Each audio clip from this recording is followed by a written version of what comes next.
Hello, welcome back. I don't know if you notice, but since Easter, our congregation, we saw many new faces in our congregation on Sunday morning, and most of them are young families and with children. And let's be honest, most congregation will, I will not say sell their soul, but close to it, to be able to attract young people and young family with children. It's what we can call the Holy Grail in the United Church. We want new family. We want children. Sometimes we ask people, why do you want them? And they don't have an answer, but they want them. Or sometimes their answer is, we want them to sit on committee, which is not necessarily the best attractive speech you can give to someone who is church shopping. Sometimes we say to them, welcome here, and also our speech about children is we have Sunday school. And people said, okay, what do you do in Sunday school? Said, well, we gather them together, we do craft and drawing.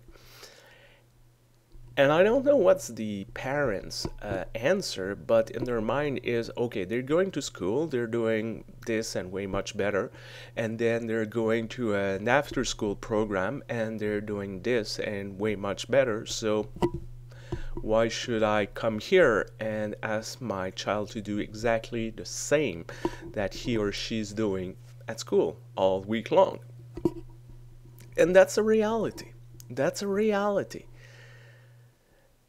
And I think I'm very grateful for a congregation that decided that we can do something else. We can explore other things. One of the things I think that many of us is proud is the music program that we have.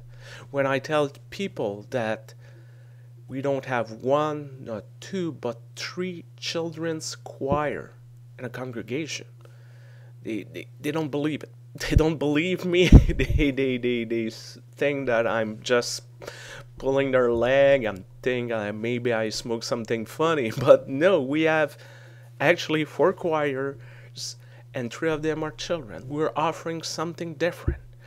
Um, Also, the programs that Bev is putting together for our youth and children is amazing. Is more than, okay, let's tell the story and then we will draw a little picture about it.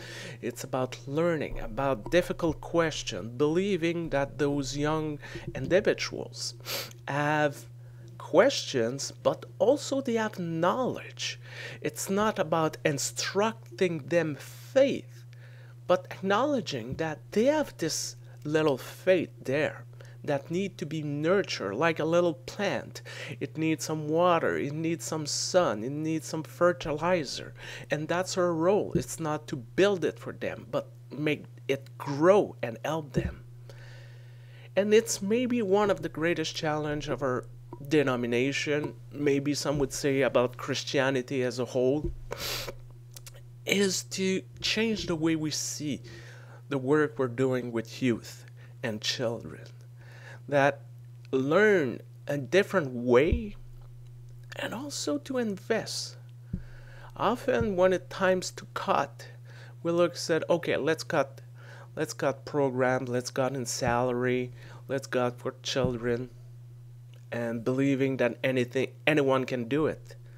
Well, some have those gifts. Some congregations are fortunate to have lay people that have those gifts, but not all of them.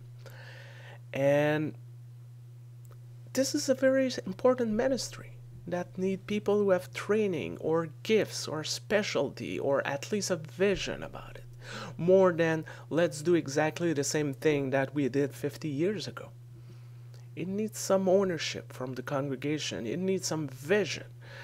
And it needs sometimes, yeah, we might think, yes, we want to put a little more money for this program, or we need to replace that door, and so let's cut the program for the children. Well, We might have a beautiful door, but if nobody comes to it, what's the point?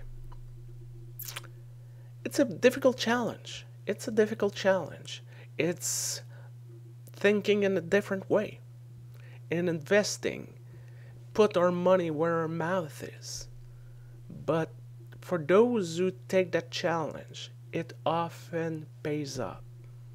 So let us be courageous. Let us be bold. Let us continue what we're doing. Because we're seeing the result. They're coming if you put the effort.